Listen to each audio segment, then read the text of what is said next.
The average luxury car in 2023 sold for £105,000 brand new, and those kinds of cars depreciate by about 20 to 50% in their first 2 to 4 years of existing. So today I thought, let's get past the depreciation and buy a car for £130,000 that's literally a supercar that's already depreciated down, so you don't have to worry about losing a bunch of money on it. If this video gets 1,000 likes, we do the same video again under £100,000 instead. Do subscribe as well for 2 videos every single week. Without further ado, let's get straight into it.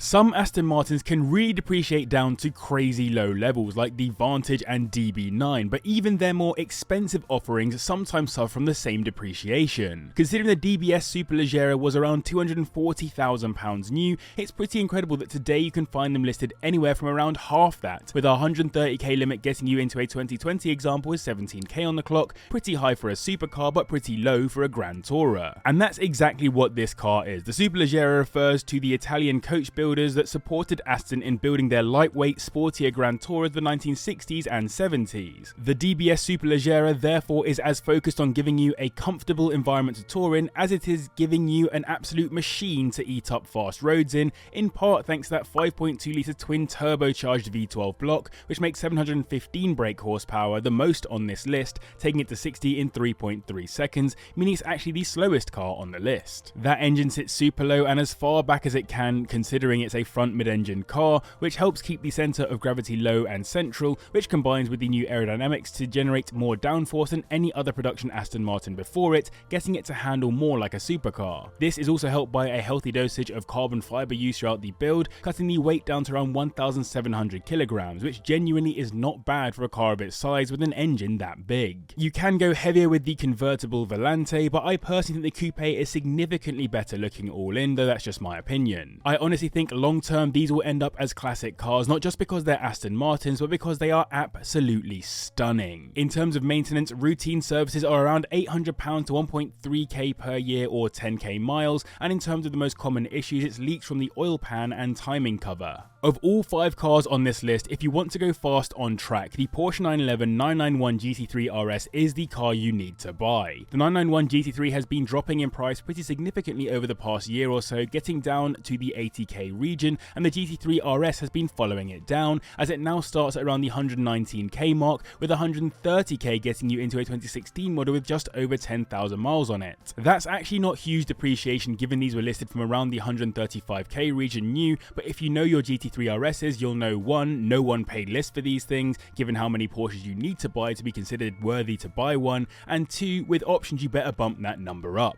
It comes with the smallest engine on the list, but that doesn't seem to matter too much, given its 4 litre flat 6 puts out 493 brake horsepower and will still manage 0 to 60 in 3.2 seconds, beating the DBS and being just 0.4 seconds off of the top car on this list. I am of course talking about the 991.1 within our price range, which was able to set a Nürburgring lap time of 7 minutes 20 seconds, genuinely insane performance, though it's worth noting that the 991.2 managed to break the 7-minute mark with just 20 brake horsepower more. If the GT3 is the track-focused 911, the RS is the track-focused GT3, and the 991.1 started to include additional flary bits that hadn't been seen with previous generation cars like the wheel arch louvers, magnesium roof, intake similar to those on the turbo, and the usual fully race-focused interior filled with carbon fibre. The whole thing is supposed to be a proper driver's car. Early doors, some of these had some known engine issues, but broadly owners seem pretty happy with the reliability. Maintenance costs are likely to be around 1.2 to 1.5k per year, looking at small and major services being around the £400 and 1k mark. For a very long time, the Lamborghini Gallardo has been the cheapest Lamborghini you can get your hands on, and some owners profess to basically having free ownership of the car, given prices have steadily increased over time,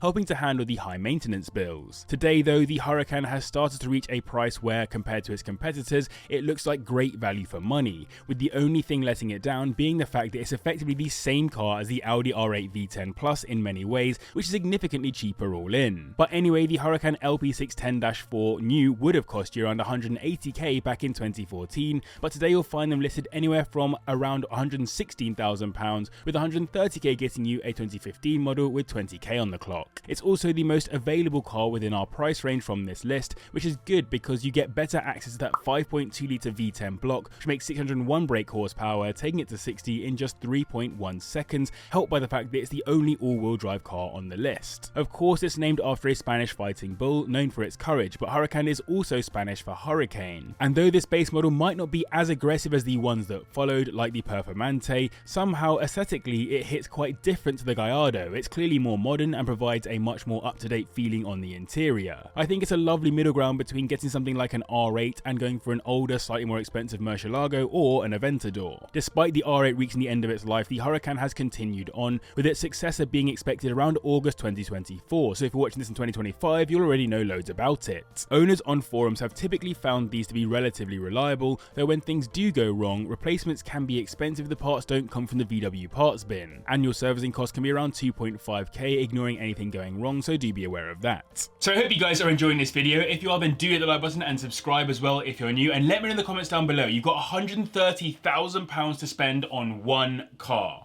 What car are you buying? I had the chance to drive a Ferrari 458 a couple of years ago, and I had a lovely time thrashing it around a track with that naturally aspirated V8 absolutely singing. So when the Ferrari 488 came out, there were a few people that were sad to see the natural aspiration swapped out for some turbos, which may have slightly impacted long-term prices, as the cheapest 488s aren't much more expensive than the cheapest 458s. Considering these were almost 200 grand with no spec options when new, they now start at around 125k, making them the most expensive cars on the list, with 130k getting a 2016 model with around 10k on the clock. I mentioned the turbos. This engine is a 3.9 litre twin turbocharged V8 to be exact, which puts out 660 brake horsepower, taking it to 60 in 3 seconds, almost 100 brake horsepower more than the 458 and 3/10 faster to 60. Also, compared to the 458, it creates 50% more downforce while not increasing the drag, hence it can accelerate faster and corner faster. To make this downforce, it got floor vortex generators and an aero pillar to direct air under the car to make the most of ground effect without increasing that drag. Everything about the top of the car is functional performance too, even down to the door handles, which are used to funnel the air into the rear intakes, which in turn help with aero and engine cooling. Interestingly, unlike the 458 and many previous Ferraris, it wasn't Pininfarina designed, with Ferrari moving to do its own designs from its new styling centre. Its main competitor from Lamborghini was the Huracan,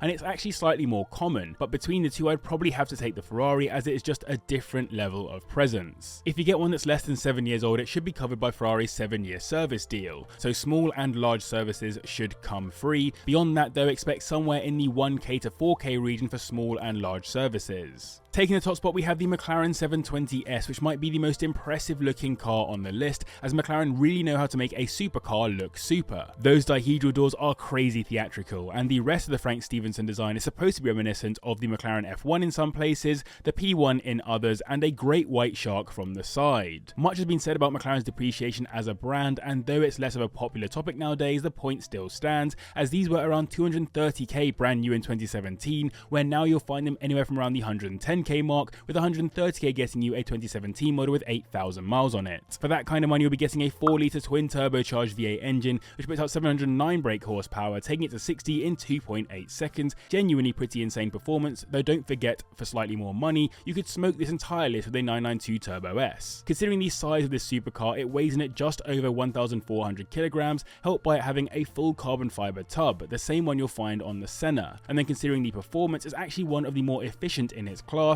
managing around 26 miles per gallon, unless of course you're putting your foot down. Add on that aggressive race-focused interior with the famous screen that flips around depending on road or track purposes, and you're onto a car that I think really defines what it is to be a supercar. Flamboyant, fast, race-inspired, lightweight, overpowered, and striking in every way. As a result of this, it won multiple Supercar of the Year awards on release, including Best Looking and the likes, and it remains a pretty timeless design today. In terms of maintenance, annual services from what I could find on forums range between £700 and £3,000 depending on what needs doing, and reliability has actually been relatively solid, except for the non-engine electrics, which have sometimes offered trouble, as has McLaren's sketchy service record. And so there you have it, 5 supercars you can buy for under 130k. Let me know your thoughts in the comments down below, I'd love to hear them. Thanks you guys for watching, thanks to the patrons for their support, and if you want to check out a lovely video on the A45 AMG, click here.